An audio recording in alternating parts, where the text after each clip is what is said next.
Kalina Oktarini jadi saksi dalam perseteruan Deddy Sumargo dan DJ Ferdi. Deddy Sumargo kembali menjadi perbincangan hangat di kalangan publik setelah DJ Ferdi mengeluarkan tantangan baru terkait DNA ulang. Sebelumnya, Sumargo telah melakukan tes DNA terhadap anak DJ Ferdi, namun hasilnya menunjukkan negatif bahwa anaknya tersebut bukanlah anak dari Deddy Sumargo. Tantangan terbaru ini muncul setelah DJ Ferdi menantang Deddy Sumargo untuk melakukan tes DNA sekali lagi.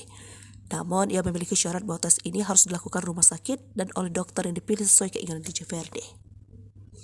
Ini menjadi perbedaan dari tes DNA sebelumnya yang dilakukan dengan rumah sakit dan dokter pilihan dari Deddy Sumargo. Kasus ini telah menarik perhatian banyak orang, terutama karena terlibatnya nama Deddy Sumargo dan DJ Ferdi dalam konflik tes DNA. Bahkan Kalina Oktarini juga turut terseret dalam kasus ini. Ia mengungkap bahwa dirinya telah dijadikan saksi dalam kasus tersebut. Kalina menyatakan bahwa Deddy Sumargo sebelumnya memilih untuk diam karena ia merasa kasihan terhadap DJ Ferdi yang memiliki seorang anak. Namun situasi berubah setelah Deddy Sumargo memutuskan untuk melaporkan tindakan DJ Ferdi kepada pihak berwajib. Menurut Kalina, perubahan sikap Deddy ini juga dipengaruhi oleh status pernikahannya. Deddy saat ini telah menikah yang menjadi faktor penting dalam perubahan sikap terkait kasus ini. Kalina Oktarini juga menjelaskan bahwa dirinya menjadi saksi dalam kasus ini karena merupakan sahabat dekat Deddy Sumargo sejak lama. Hal ini juga dikuatkan oleh pernyataan dari Olivia Alan, istri Deddy Sumargo, yang mengetahui bahwa Kalina Oktarini adalah salah satu sahabat Deddy Sumargo yang memahami karakter dan situasi yang melibatkan Deddy. Selain Kalina, ada juga saksi lain dari pihak Deddy yang akan turut menghadapi kasus ini. Namun identitas saksi tersebut belum diungkapkan oleh Kalina. Kasus tes DNA ulang ini terus mengundang perhatian dan spekulasi dari publik. Sementara Deddy Sumargo telah mengambil langkah hukum dengan melaporkan masalah ini kepada pihak berwajib.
Hai pemirsa Sri Popo TV, jangan lupa komen, like, dan subscribe, serta tonton terus berita-berita terbaru